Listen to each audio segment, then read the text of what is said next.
گلی گلی میں پیر ہیں اور ہر طرف پیر ہیں، پھر ان کا تقاضا جو حقیقی پیر ہے ان والا ہے کہ مثلا جو ہم کہیں اس پہ عمل کرو۔ علم مفقود ہے، تو جب علم نہیں ہے تو وہ پھر کسی ایسی چیز کا حکم دے رہے ہوں گے مریدوں کو جو شریعت میں جا حرام ہے یا مکروہ ہے، تو اس بنیاد پر پھر معاشرے میں بگاڑ لازم آئے گا۔ نہ یہ ہے کہ پیری مریدی کا اسلام میں کوئی تصور نہیں ہے جس طرح کچھ لوگ یہ پیش کرتے ہیں، اور نہ یہ ہے کہ ہر بندہ ہی پیر بن جائے اور یہ آسان سا مشغلہ اس کو آگے جاری کر دے۔ یعنی ہمارا معاشرہ ان دونوں قسم کے فتنوں سے بھرا ہوا ہے، اور یہاں بھی رہنمائی ضروری ہے۔ اعلی حضرت امام محمد رضا خان فاضل بریلوی رحمۃ اللہ علیہ، آپ فتاوی رضویہ شریف کی جلد نمبر 21 میں ارشاد فرماتے ہیں، ایسے شخص سے بیعت کا حکم ہے جو کم از کم یہ چاروں شرطیں رکھتا ہو، یعنی زیادہ اس میں خوبیاں ہوں تو جتنی زیادہ اتنی اچھی ہیں، چار میں سے ایک بھی کم نہ ہو، چاروں اس میں موجود ہوں۔ اول، سنی صحیح العقیدہ ہو، یعنی یہ پہلی ہے۔ پیر مریدی کے لیے یہ شرط نہیں ہے کہ کوئی ہوا میں اڑ کے دکھائے، اگر واقعی اڑ کے دکھا بھی دے تو پھر بھی وہ پیری مریدی کی شرط ہی نہیں ہے۔ نمبر دو، علم دین رکھتا ہو، یعنی یہ ایک جو تصور ہے نا کہ پیر کا بیٹا پیر ہی ہونا ہے، خواہ وہ کتوں کی لڑائی کرتا ہو یا جس طرح کا بھی ہو، یہ اہل سنت کی تعلیمات نہیں ہیں۔ یعنی اس کے لیے مسند پہ بیٹھنے کے لیے ضروری ہے کہ وہ علم دین رکھتا ہو، صوم، فاسق نہ ہو، یعنی داڑھی منڈا یا اور جو فسق کی باتیں ہیں کردار کے لحاظ سے، اور نمبر چار، اس کا سلسلہ رسول اللہ صلی اللہ علیہ وسلم تک متصل ہو،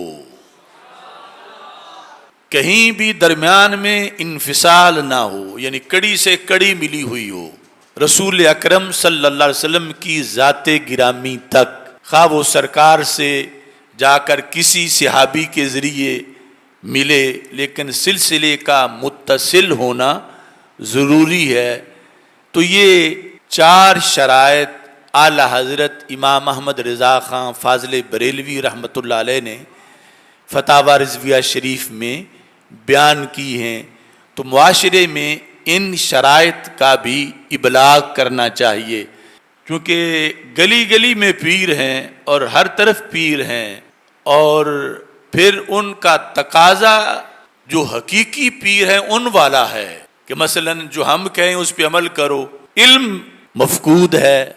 تو جب علم نہیں ہے تو وہ پھر کسی ایسی چیز کا حکم دے رہے ہوں گے مریدوں کو جو شریعت میں جا حرام ہے یا مکروہ ہے، تو اس بنیاد پر پھر معاشرے میں بگاڑ لازم آئے گا۔ تو کسی کے بھی مرید بن جاؤ، لیکن یہ شرطیں جو ہیں وہ پیش نظر رکھو۔ اور اصل پیری مریدی ہے، یہ مکتوبات شریف میں فرماتے ہیں حضرت مجدد الفیسانی رحمۃ اللہ علیہ، آپ حضرت خواجہ عبید اللہ احرار رحمہ اللہ تعالی، یعنی جہاں حضرت مجدد الفیسانی کی گردن بھی جھکی ہوئی ہے ان کے سامنے، ان کا قول مکتوبات شریف کے اندر آپ نقل کرتے ہیں۔ حضرت خواجہ احرار قدس اللہ سرہ می فرمودن کہ اگر من شیخی کنم ہیج شیخ در عالم مرید نہ یابد، کہ اگر میں پیری مریدی کرنے پہ اتر آؤں تو دنیا میں کسی پیر کو کوئی مرید ہی نہ ملے، لیکن کہا کہ مرا کار دیگر فرمودان، مجھے میری دوسری ڈیوٹی لگائی گئی ہے، یعنی اصل اقامت دین ہے، احیاء دین ہے، اور دین کے اندر پیدا ہونے والے جو بگاڑ ہیں ان کو دور کرنا ہے۔ اور جب ایسی ہوس دل میں آ جائے کہ میرے مرید زیادہ ہوں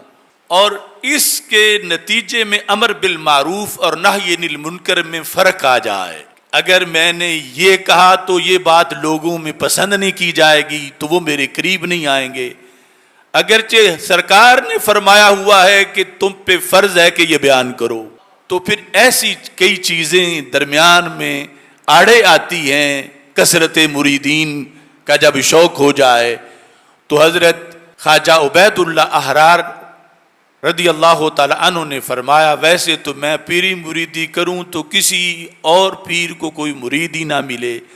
لیکن میرا کام دوسرا ہے، اس بنیاد پر ملت بیضا کو زندہ کرنا، پیری مریدی میں بھی یہ پیغام دینا، احیاء سنت اور دین اور قرآن کا پیغام اور مختلف قسم کی بدعات اور رسوم کا خاتمہ،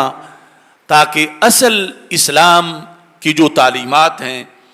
ان تعلیمات کو اپنایا جائے۔